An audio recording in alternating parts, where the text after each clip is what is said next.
how to make the battery icon and other icons bigger on your phone. Welcome back to How to Mastery. In this video, I'll show you how to make the battery icon and other icons bigger on your phone so everything looks clearer and easier to see.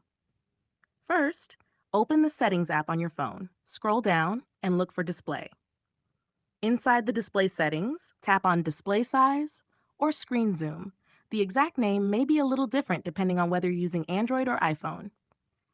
On Android, you'll see a slider for display size or screen zoom.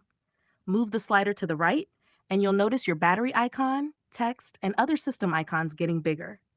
On iPhone, go to Settings, then Display and Brightness, and select Display Zoom. Choose Larger Text or Zoomed View to make icons and text, including the battery icon, appear bigger. After adjusting, your battery icon and other icons in the status bar will look larger and easier to read. And that's it.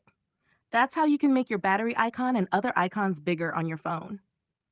If you found this video helpful, don't forget to hit the like button, subscribe to How to Mastery, and share this tutorial with your friends.